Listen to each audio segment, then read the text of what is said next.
सावधान। णमो अरहन्ताडं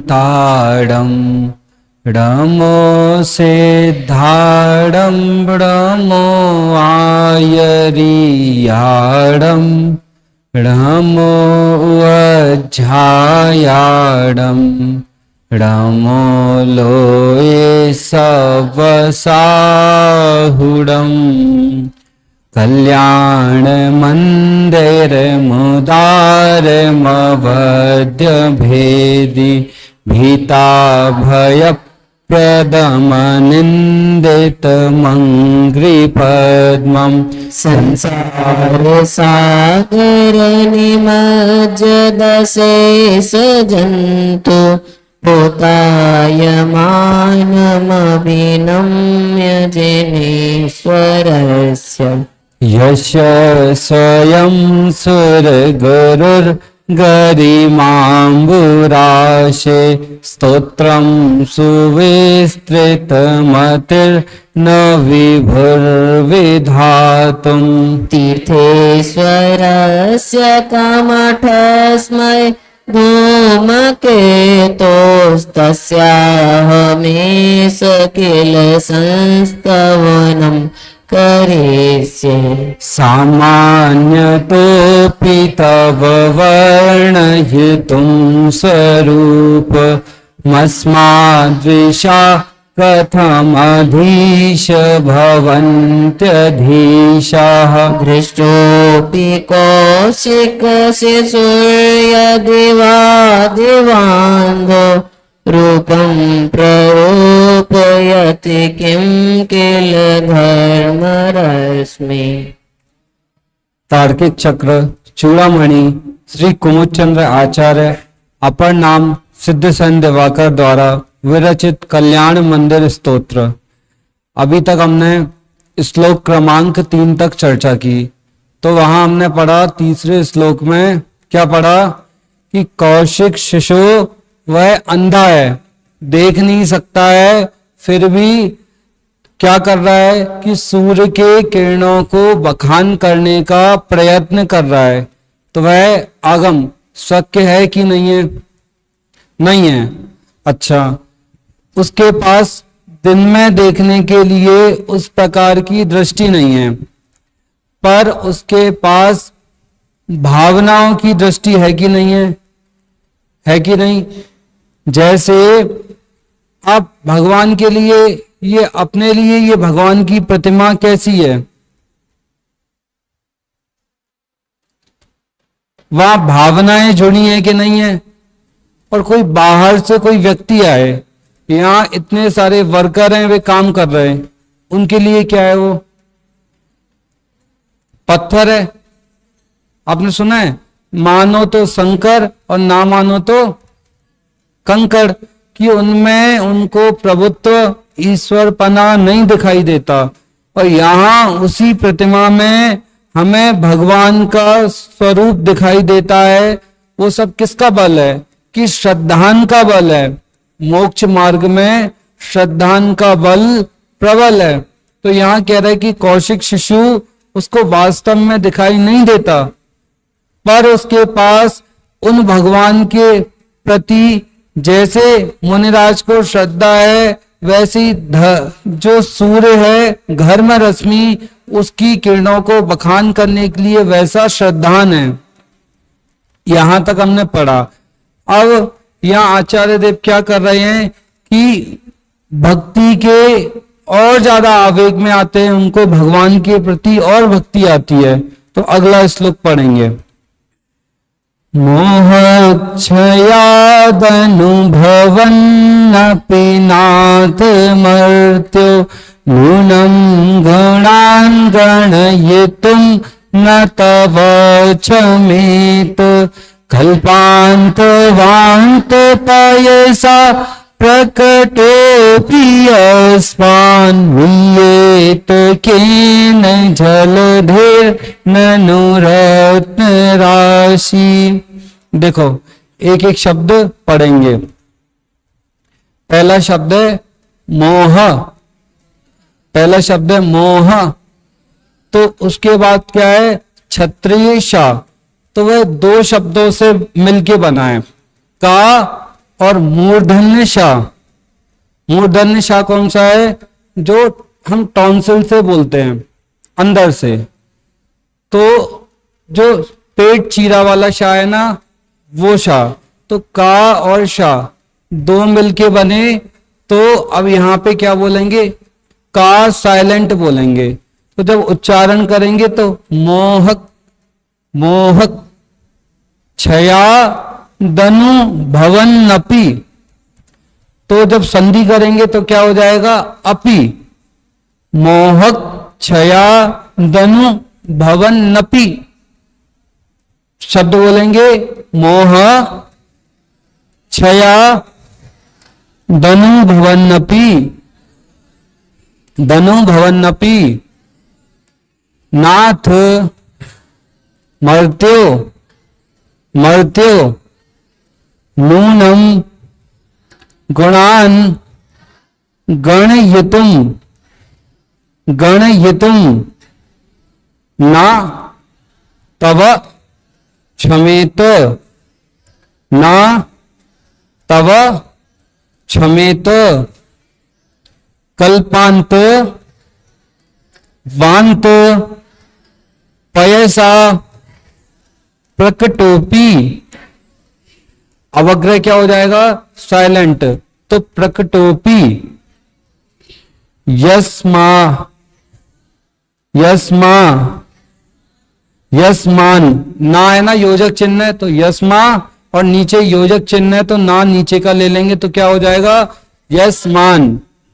मी ये तो बड़ी की मात्रा है ना, तो मी ये तो, केन जलधेर जलधेर ननु रत्न राशि, ननु रत्न राशि, ननु रत्न राशि। एक साथ पढ़ें, मोहक्षयादनुभवन्नपि नाथ मर्त्यो, नूनं गुणान् गणयितुं न तव क्षमेत, कल्पान्तवान्त पयसा प्रकटोऽपि यस्मान्, नीयेत केन जलधिर्ननु रत्नराशि।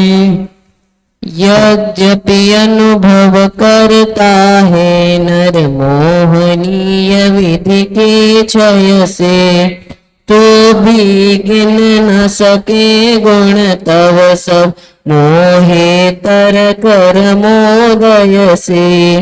प्रलय काल में जब जल निधि का बह जाता है सब पानी, रत्न राशि देखने पर भी क्या गिन सकता कोई ज्ञानी।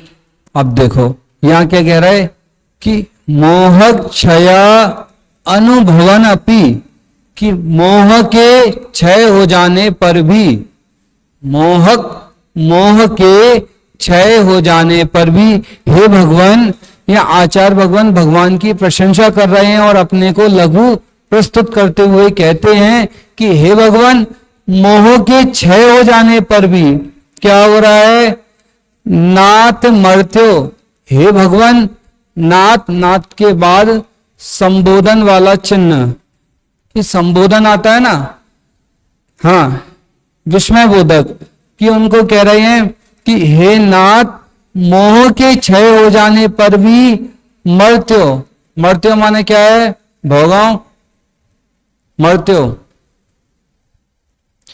मनुष्य, कि हे भगवान, मोह के क्षय हो जाने पर भी मनुष्य, नूनम गुणान गणयितुम न तव क्षमेत, निश्चय करके, नूनम माने निश्चय करके, गुणान गणयितुम, कि गुणों की गणना, गुणों को गिनने में, तव न क्षमेत, तब माने आपके, ना क्षमेत, समर्थ नहीं हो सकता, क्या सेंटेंस बोला, कोई बोलेगा?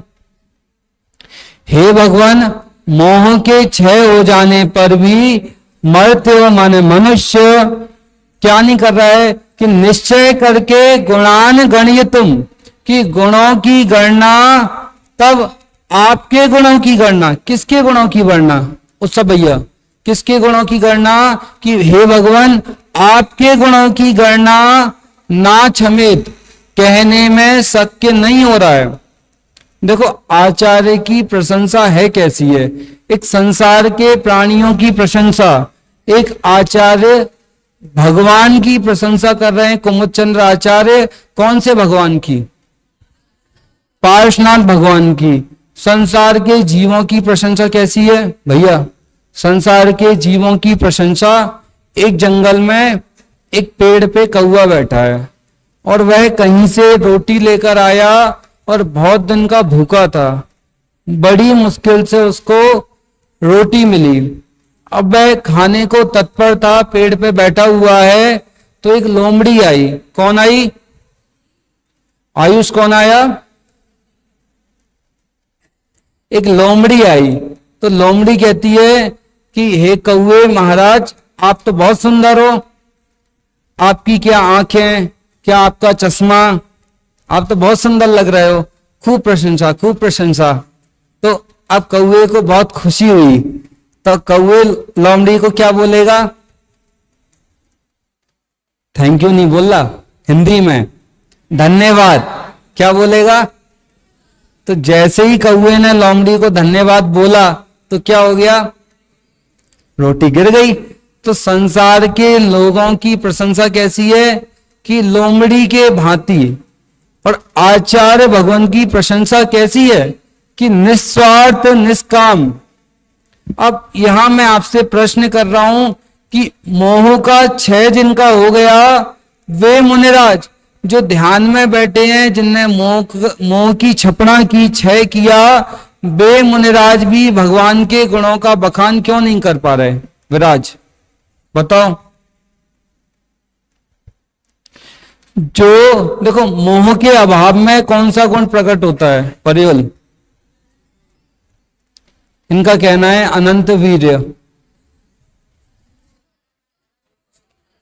सुख।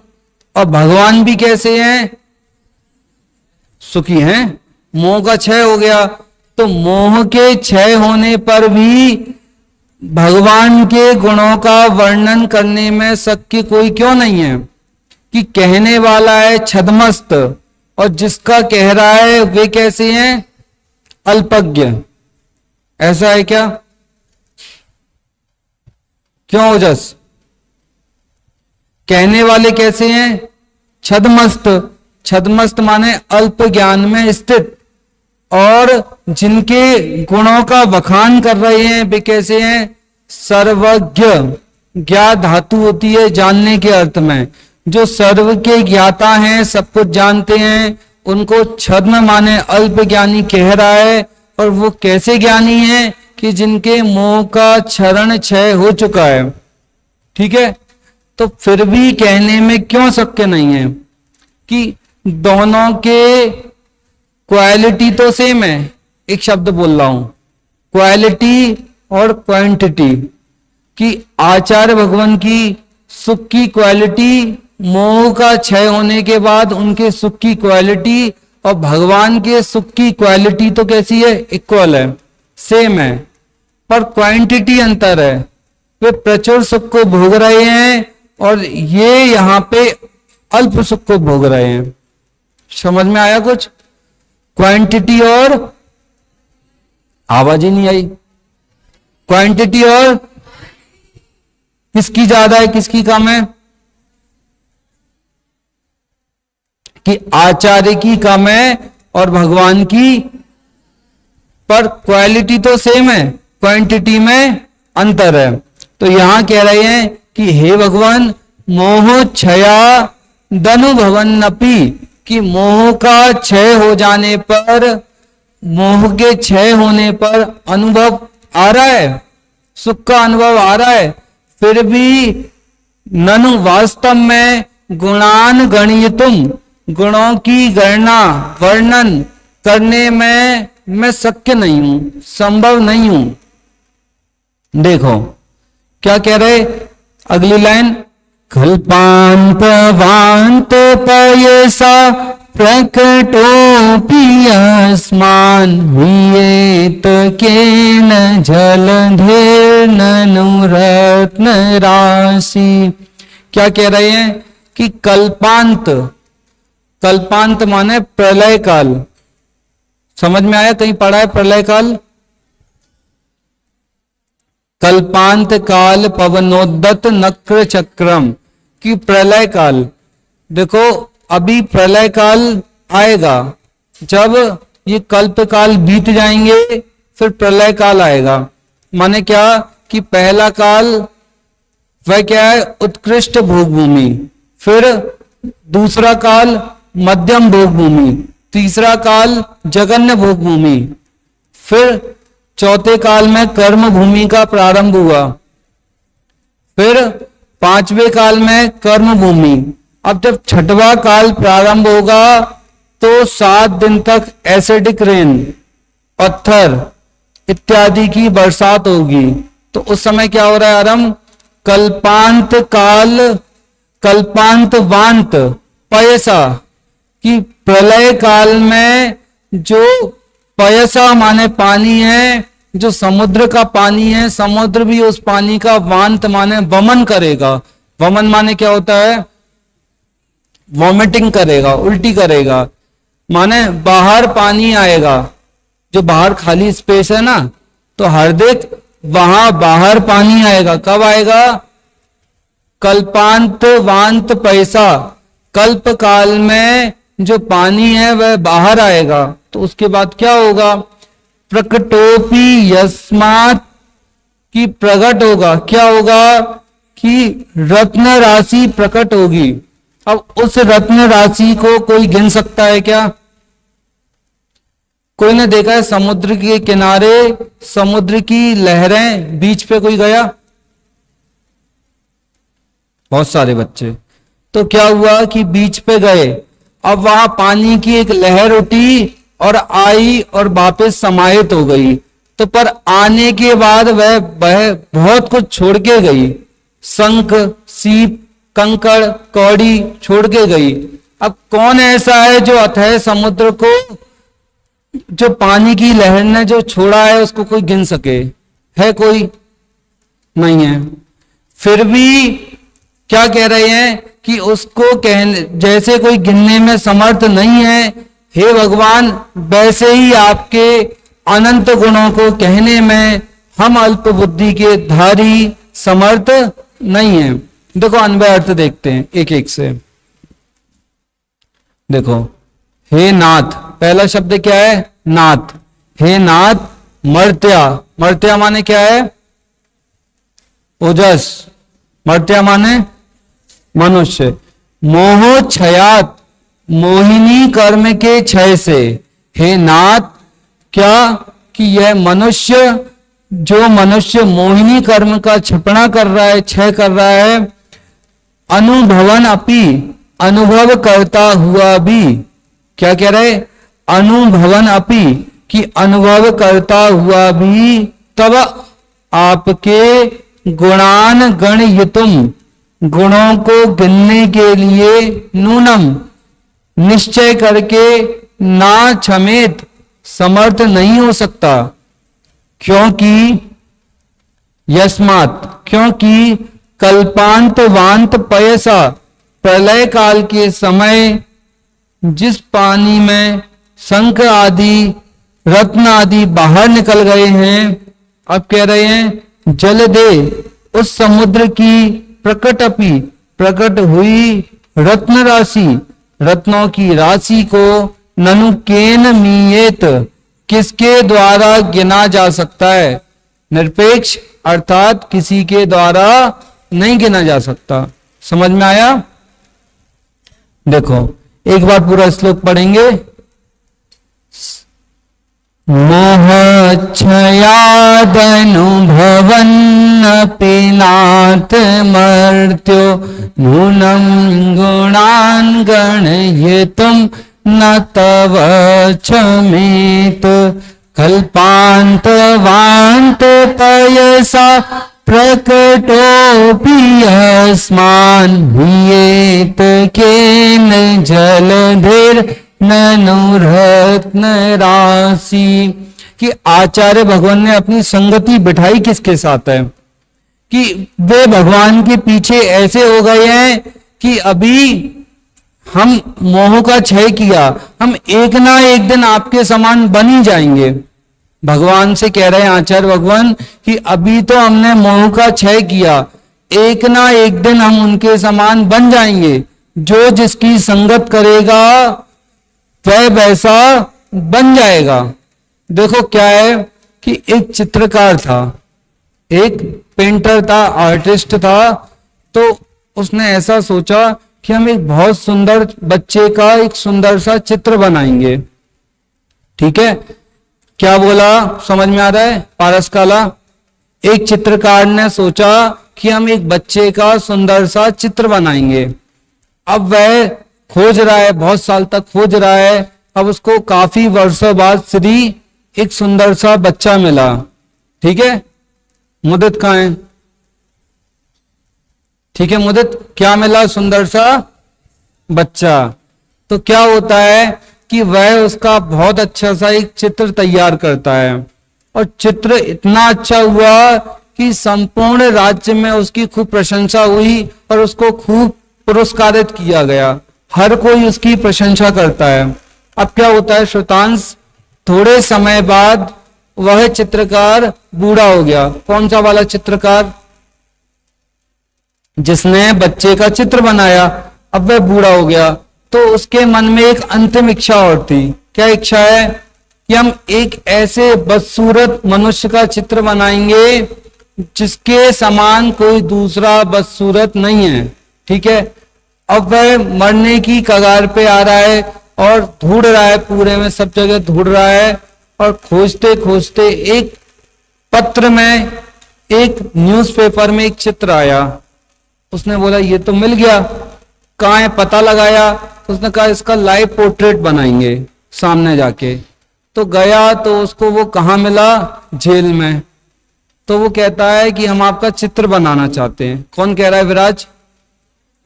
किससे कह रहा है? जेल में बंद कैदी से, कि हम आपका चित्र बनाना चाहते हैं। तो उसने बोला हमारे जैसे पापी का, दुष्ट का चित्र बनाने से क्या लाभ? कि मैंने एक, अब चित्रकार अपनी कहानी बोलता है कि मैंने बहुत पहले एक सुंदर बच्चे का चित्र बनाया, अब मेरी ऐसी इच्छा है कि मैं ऐसे व्यक्ति का चित्र बनाऊं जो बहुत बदसूरत है, विद्रूप है, भयानक है। तो उन्होंने बोला ठीक है, आदम समझ गया। तो उसने बोला कि कैसे बनाएं, कि तुम्हारा ही तो बनाना है। तो उसने बोला ठीक है। तो अब वो चित्र उसका बनाता है। तो क्या हो रहा है कि उस चित्र बनाया, उसने बोला उसके पहले रुको, प्रारंभ करता है उसके पहले रुको। तो उसने बोला क्या कहना चाहते हो? कि ये बताओ तुमने जो चित्र बच्चे का बनाया वो चित्र दिखाओ। तो उसने वो चित्र दिखाया, ये लो। तो उसने बोला ये कौन है? मैं ही हूं। अब उसको आश्चर्य होता है कि मुदित, ये बच्चा इतना सुंदर और ये इतना खतरनाक डॉन टाइप कैसे बन गया? ठीक है, उसके कट्स के निशान और ये सब क्यों हो गया? तो उसने बोला ये संगत का असर है। हम अच्छी संगत में थे तो कैसे थे? सुंदर। और हम बुरी संगत में आए तो कैसे हो गए? श्रुतांश, हमारी ये हालत हो गई कि हम जेल में पड़े हैं और कुछ हफ्तों में हमें श्रेष्ठ भिंड फांसी होने वाली है। ठीक है, तो क्या कह रहे हैं कि जैसी संगत करेंगे तदरूप फल मिलता ही मिलता है। तो आचार्य भगवान ने किसकी संगत करी? कुमुद चंद्र आचार्य ने। हल्के फुल्के की नहीं, भगवान की। जो आपको पता है महाभारत में जो 5 पांडव थे उनने श्री कृष्ण की शरण ली तो वे हारे की जीते, हारे की जीते, जीत गए। और जिनने सेना को चुना वे हार गए। तो जो बड़े पुरुषों का आश्रय लेते हैं तो उनका कल्याण अभ्युदय नियम से होता ही होता है। तो यहाँ क्या कह रहे हैं कि मोह का क्षय होने पर भी हे भगवान मैं आपके गुणों का वर्णन नहीं कर पा रहा। कैसे नहीं कर पा रहा? जिस प्रकार प्रलय काल में रत्नों की राशि बाहर आई, उस राशि को गिनने में कोई समर्थ नहीं है, फिर भी हम आपके गुणों का वर्णन करेंगे कि नहीं करेंगे? आवाज ही नहीं आई। करेंगे कि नहीं करेंगे? तो देखो फिर से पढ़ेंगे और पद्यानुवाद भी। मोह क्षयादनुभवन्नपि नाथ मर्त्यो नूनं गुणान् गणयितुं न तवच्छमित कल्पान्तवान्त पयसा प्रकटोऽपि अस्मान् नियेत केन जलधिर्ननुरत्न राशि। पद्यानुवाद पद्योल। यद्यपि अनुभव करता है न मोहनीय विधि के क्षय से, तो भी गिन न सके गुण तब सब मोहेतर कर मोदय से। प्रलय काल में जब जल निधि का बह जाता है सब पानी, रत्न राशि दिखने पर भी क्या गिन सकता कोई ज्ञानी। हे प्रभु, जिस तरह प्रलय काल में पानी न होने से साफ साफ दिखने वाले समुद्र के रत्नों को कोई नहीं गिन सकता। कुछ समझ में आया क्या बोला? कि जिस प्रकार जो समुद्र ने जल के माध्यम से रत्न फेंके, अब वहां पानी नहीं है, तो खाली स्पेस में पड़े हुए रत्न कोई गिन सकता है कि नहीं? नहीं गिन सकता। उसी तरह मिथ्यात्व के अभाव से, भगवान की मिथ्यात्व है, मोह है, दर्शन मोह, चारित्र मोह कुछ है, कि जिनके मिथ्यात्व का, मोह का, दोषों का सर्वथा अभाव हो चुका है। कौन कौन से? क्षुत् पिपाशा जरातंक जन्मांतक भयस्मया नाराग द्वेष मोहाश्चा यस्याप्ता सा प्रकीर्त्यते। कि कह रहे जिनके क्षुधा नहीं है, तृषा नहीं है और अनेकों दोष नहीं है, उनके मिथ्यात्व का अभाव हुआ तो जिनके गंदगी साफ हो गई, जिनके गंदगी साफ हो गई तो वो कैसा दिखेगा? स्वच्छ की मलिन? विराज कैसा दिखेगा? स्वच्छ। तो यहां कह रहे हैं कि भगवान के मोह का क्षय हुआ, मिथ्यात्व का क्षय हुआ, तो उस विशुद्धता में, निर्मलता में अक्षय अनंत गुण प्रकट दिखाई दे रहे हैं। और हम तो अल्पज्ञानी हैं, अल्पज्ञ हैं, इतने सारे गुणों का बखान कैसे कर सकते हैं? क्या कह रहा है आर्जव? भगवान के अनंत गुणों का बखान कैसे कर सकते हैं? मैंने आचार्य भगवान कैसे हैं? कि उपदेश को अंतरंग में धारण करने वाले। आचार्य भगवान कैसे हैं? कि जिनकी बुद्धि धर्म उपदेश से, तत्व की रुचि से प्रगाढ़ निर्मल हुई है, अत्यंत निर्मल हुई है। एक देखो, एक बार की बात है, जयपुर में एक श्रेष्ठी सेठ क्या करते हैं? 90 कहाँ है? जयपुर में एक सेठ मूर्तिकार के पास गए तो वहां पे वे देखते हैं कि उसके पास 4 मूर्तियां हैं। श्री कितनी मूर्तियां हैं? 4 मूर्तियां। पहली मूर्ति 50 की, दूसरी मूर्ति 500 की, तीसरी मूर्ति 1500 की और जो लास्ट चौथी मूर्ति है वो 50,000 की। सीधे इतनी महंगी। अब सेठ पूछता है कि चारों मूर्तियों के नाक नक्शे सब सेम है, सब एक जैसी दिख रही हैं। ओजस को आश्चर्य हो रहा है, इतनी अंतर क्यों हुआ? हो रहा है कि नहीं? 50 500, 1500 और फिर लास्ट 50,000। क्यों हुआ इतना अंतर? तो वे पूछते हैं उससे मूर्तिकार को आगम कि इतनी महंगी मूर्ति क्यों, क्या तुम्हारा कोई इसमें छल है? तो बोलता है नहीं, ये मूर्ति कैसी है कि यहाँ पे कितने 1 2 3 4 रो बैठी हैं। मान लो पहली वाली रो में बैठे बच्चे कैसे हैं, दूसरी वाली कैसे हैं, तीसरी वाली कैसे हैं, चौथे वाले कैसे हैं, अपना अपना सब लगाना कि हम वास्तव में ऐसे हैं कि नहीं। उससे भैया क्या कह रहे कि पहली वाली मूर्ति कैसी है कि उसके कान में तार डाला वायर तो वो अंदर गया ही नहीं। ऐसी पहले वाले श्रोता कैसे हैं कि जिनको कुछ कहो कुछ समझ में ही नहीं आता, जिनकी डांट लगाओ कुछ समझ में ही नहीं आता। दूसरे वाले श्रोता कैसे हैं कि जिसके एक कान में तार डाला वह तार कहां निकलता है? सीधे दूसरे कान से। तो वो कितने की हो गई मूर्ति? 1500 की नहीं, 500 की। और तीसरी वाली मूर्ति में डाला तार तो वो सीधे मुंह से निकल रहा है। माने कोई ऐसा भी श्रोता होता है कि जिसको उपदेश दिया तो उसने ऐसा रहता है तुरंत दूसरे को बताने की रहती है, कुछ खुद कुछ अमल करे या ना करे। तो 3 प्रकार के श्रोता हो गए। पहले में कुछ प्रवेश नहीं किया, आप कहते हो तो कहते रहो। दूसरे वाले कैसे हैं कि एक कान से सुना दूसरे से निकाल दिया। तीसरे वाले ने क्या किया कि एक से कहा सुना और दूसरे से बमन किया, मुंह से दूसरे को बता दिया। अब चौथे वाला कैसा होना चाहिए? कैसे एक्सप्रेशन क्या रहेगा? तनिष्क भैया बता रहा है एक कान से सुनेगा और सीधे हृदय में। कहां प्रवेश करेगा? हृदय में। आरम ने भी यही बोला कि चौथा वाला श्रोता कैसा है कि जिसके कान में चौथी वाली मूर्ति कैसी है कि जिसके कान में वायर तार डाला अनमोल तो वो कहां गया? हृदय में। तो हमें कैसे होना चाहिए कि आचार्य के चित्त में भगवान की मूर्ति कैसी बस गई है कि उनको कुछ दिख ही नहीं रहा है।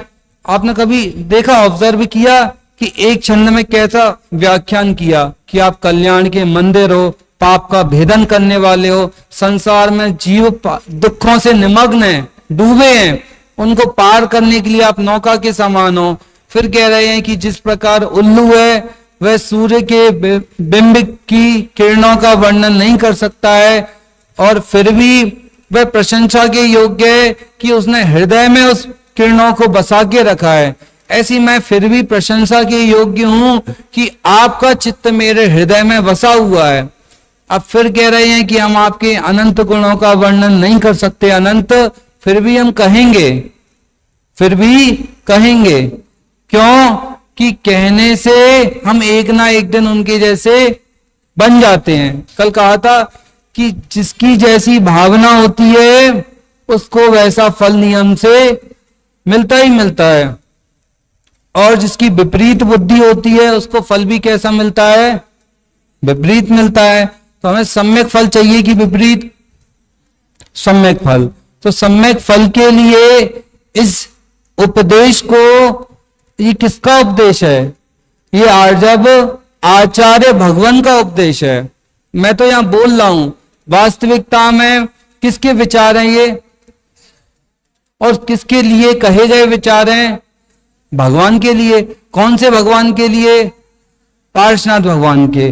तो हम भी उनकी स्तुति करेंगे 1 से लेके 4 तक। कल्याण मंदिर मुदार मवध्य भेदी भीता भय प्रदम निंदित मंगी पद्मं संसार सागरानि मज्जदशे सजन्तु पोतायमानमभिनम्य जिनेश्वरस्य यस्य स्वयं सुरगुरुर्गरिमान्दुरासे स्तोत्रं सुविस्तृतमतिर्न विभुर्विधातुम्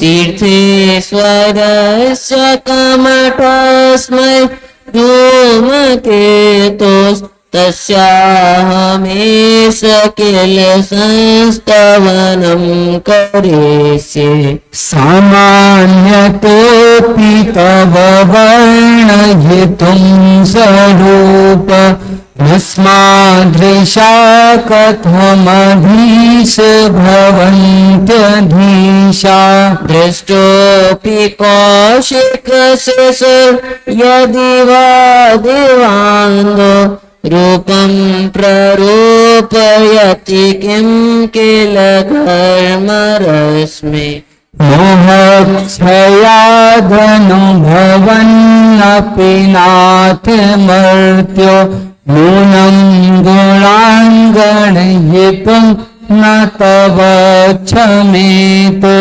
कल्पान्तवान् कपयसा प्रकटोऽपि यस्मात् मीयेत केन जलधिर्ननुरत्नराशिः। देखो यहाँ पे क्या कह रहे हैं कि स्तुति के आवेग में आचार्य को भगवान के प्रति अत्यंत भक्ति आ रही है, तो उन्होंने एक एक श्लोक में भगवान की बहुत सुंदर सुंदर तरीके से भक्ति की और अपने चित्त में भगवान की छवि को स्थापित किया।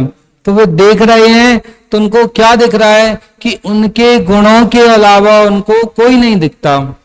एक शिष्य था, सुनना ध्यान से, एक शिष्य था तो वो आचार्य भगवान के पास गया, तो आचार्य भगवान ने कहा, ग्वाला था कि तुम्हें आत्मा का ध्यान करना चाहिए।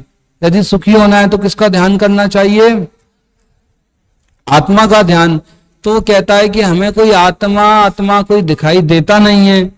हम आंख बंद करते हैं तो हमें क्या दिखाई देता है? सोहम, अंधकार, अंधेरा दिखता है। तो उनने बोला तुम्हें क्या दिखाई देता है? कि हमारे घर के सामने एक बड़ा सा भैंसा है, वह बंधा हुआ है, वो दिखाई देता है।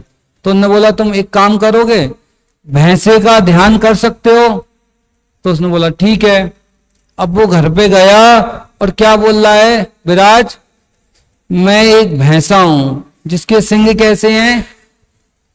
गगन को स्पर्श करते हुए, आकाश को छूते हुए बड़े बड़े सींग हैं जिसके, और वह एक छोटे से कमरे में कैद है, बंद है, वह उस कमरे से बाहर निकल नहीं सकता और ध्यान कर रहा है महिषो अहम, महिषो अहम, कि मैं कौन हूं? कि एक महिष, भैंसा हूं जिसके सिंग गगन को स्पर्श करते हैं। ठीक है, आगम खुश हो गया। ठीक है, तो अब क्या होता है कि ऐसा ध्यान करते करते करते करते वो अपने को क्या मानने लगा? सचमुच का क्या मानने लगा? और था कौन वो? मनुष्य। तो अब क्या होता है कि उसकी स्त्री है ना, वाइफ, उसने बोला अपनी बेटी को, जाओ पिताजी को बुला के लाओ। उन्होंने बोला पिताजी भोजन के लिए चलो, माँ बुला रही है आपको, बहुत देर से आपकी प्रतीक्षा कर रही है। वो कहता है अरे मैं कैसे निकलूंगा, मैं तो कौन हूं? और जिसके सिंग कैसे हैं? गगन स्पर्शी, तो मैं नहीं निकल सकता। तो जिसने जो नहीं था उसका ध्यान किया तो अपने को वो अनुभव में मानने लग गया। तो जो हम वास्तव में हैं, सो अहम, सो हम, सो हम, वह मैं कौन? कि वह चिन्मात्र मूर्ति शुद्ध चैतन्य में अनिर्वचनीय, की जिसके गुणों का कथन करने में गणधर जैसे मुनिराज के नायक भी समर्थ नहीं है। ऐसे गुणवान परम रिद्धि के धारक बे भगवान स्वरूप हम हैं, सो हम। तो हम उसका सोहम का ध्यान करेंगे, उस परम परमात्मा का ध्यान करेंगे तो सोहम वैसे बनेंगे कि नहीं? बन जाएंगे। तो हमें किसका ध्यान करना है? सोम कह रहा है हम तो किसका ध्यान करेंगे? भैंसे का, तो कल्याण होगा नहीं। तो आचार्य भगवान की तरह अपने चित्त में किसका ध्यान करना है कि जब तक हम अपने को नहीं जान रहे तब तक भगवान का आश्रय लिया, और जब हमने अपने का आश्रय लिया तो वह आश्रय भी हम छोड़ देंगे। तो क्या करें कि हम सब भी अपने को जानने का प्रयत्न करें। इसी मंगल भावना से ओम नमः। अभी हम सभी ने यहाँ से कल्याण मंदिर स्त्रोत विषय पर आदरणीय अर्पित जी भाई साहब के माध्यम से व्याख्यान का लाभ लिया। कुछ सारभूत प्रश्न आप लोग से यहाँ से हम पूछ रहे हैं, जिनके उत्तर आप सभी से अपेक्षित हैं।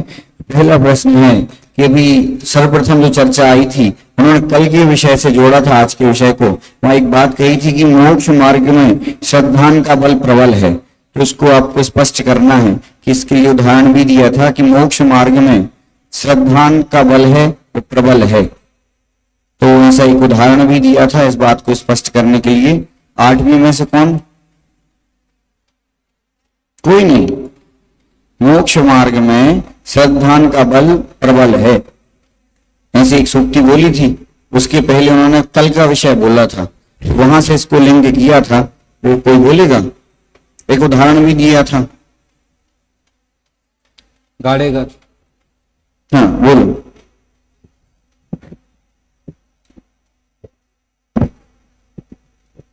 भैया ने कल का एग्जाम्पल दिया था, जैसे उल्लू का बच्चा होता है, वो दिन के टाइम पे देख नहीं पाता, तब भी वो बस अपने श्रद्धान के बल पर जो सूर्य की जो किरण होता है उसका वो वर्णन करने का प्रयास करता है। उसी प्रकार हमें भी भगवान के गुणों का वर्णन करने का सामर्थ्य नहीं है, पर हम श्रद्धान और भावना के बल पर उनका वर्णन मतलब गुणों का वर्णन करने का प्रयास करते हैं। बढ़िया। एक और उदाहरण आया था जो यहाँ से रिलेटेड, कुछ एक उदाहरण दे रहे थे भैया, वो आप बताओगे? यहाँ से कुछ कहा था। ये वो बोला था कि जैसे मंदिर में बहुत सारे वर्कर रहते, तो वो जो प्रतिमा है उसको एक पत्थर की तरह मानते, पर हमें भगवान के प्रति श्रद्धा है तो इसलिए हम उन्हें भगवान मानते हैं। चलो बढ़िया। तो जो सारा विषय है वो श्रद्धान का विषय है। चलिए दूसरा प्रश्न इस प्रकार है कि प्रलय काल की बात आज फिर से आई थी, तो प्रलय काल के संबंध में जो 6 काल हैं, तो 6 के बारे में, भोग भूमि के बारे में बताया, तो ये कौन स्पष्ट करेगा? इधर 8वीं में से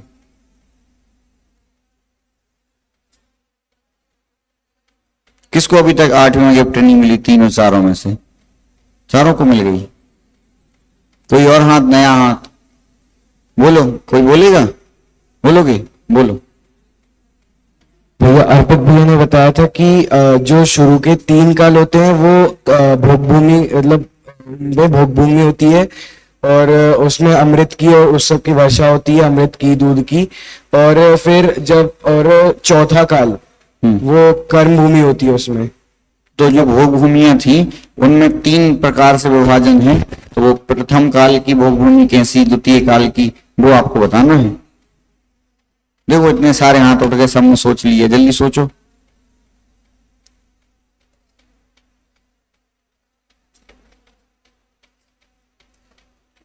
हाँ चलो बढ़े आगे।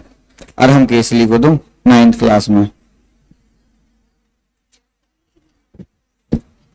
अर्पित भैया ने 6 काल बताए थे, जिनमें से पहले 3 काल भोग भूमि के थे। पहला काल उत्कृष्ट भोग भूमि, दूसरा काल मध्यम भोग भूमि, तीसरा काल जघन्य भोग भूमि, और चौथे काल में कर्म भूमि का प्रारंभ, 5वें काल में कर्म भूमि, और 6वें काल में प्रलय काल। ठीक है, चलो बढ़िया। ऐसे 6 काल के बारे में अभी बताया, बहुत सुंदर। चलो अगला प्रश्न है कि एक श्रोताओं की भी चर्चा आई प्रवचन में, श्रोताओं के लिए भी एक उदाहरण दिया और वो चर्चा ली, तो वही बताएगा।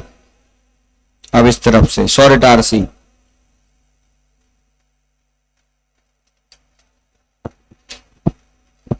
भैया ने इसके लिए एक एग्जांपल दिया था। 4 प्रतिमा थी, एक 50 की थी, एक 500 की थी, एक 1500 की, एक 50 की। सीधा सिद्धांत बताओ तुम तो।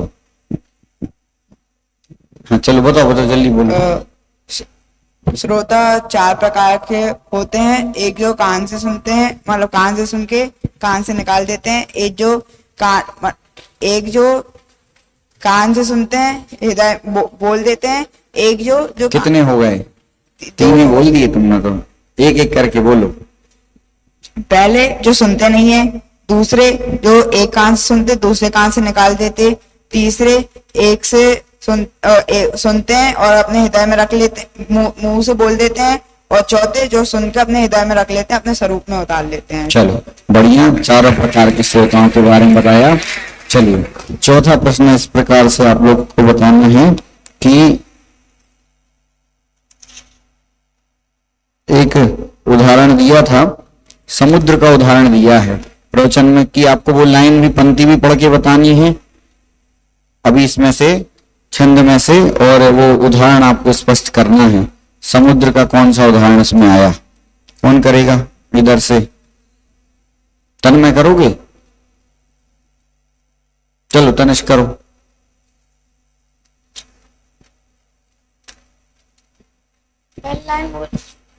लाइन पढ़ो उधर से। रत्नाशी दिखाने पर भी क्या गिन सकता कोई? संस्कृत में नहीं बनेगी? नहीं बनेगा। सो तो चलो अर्थ बोलो, चलो बोलो उसका अर्थ। अर्थ इसका ये है कि जो समुद्र होता है भले ही कितना साफ हो, लेकिन अगर अपन उसमें रत्न ढूंढेंगे तो अपन को पूरे रत्न अच्छे से नहीं देख पाएंगे। ये है उसका अर्थ। ठीक है चलो। और अपन उसको गिन भी नहीं पाते हैं अपने में। अच्छा ठीक है, कोई बात। हाँ तन्मय बोलो। भैया जी ने बताया था कि जो कल्पंत काल में समुद्र रहता है तो पानी का वमन करता है। वो क्या करता है? पानी का वमन करता है, वमन करता है। मतलब पानी बाहर आता है। हाँ तो उससे वो अपनी रत्न राशि छोड़ जाता है उस पे, तो उसको कोई नहीं गिन सकता। क्यों नहीं गिन सकता? क्योंकि वो अनंत है, असंख्य। चल ठीक है, उसका भाव इस प्रकार से था कि जो समुद्र की जब लहरें आती हैं तो वो किनारे पर बहुत सारे रत्न छोड़ जाती हैं, फिर भी हम उन्हें गिनने में शक्य नहीं है कोई भी व्यक्ति। इसी प्रकार से हमारे जो भगवान हैं उनके गुण अनंत हैं और हम उन्हें गिनने में कौन ही शक्य होगा। इसी भगवान की स्तुति पर कल्याण मंदिर स्तुति विषय की अभी चर्चा चल रही है। अभी एक साथ हम यहाँ से जिन्होंने भी उत्तर दिए हैं वो यहाँ से पुरस्कार ले लेवे, और अभी यहाँ का प्रवचन अभी यहीं पर पूर्ण होता है। सहजानंदीशो स्वरूपी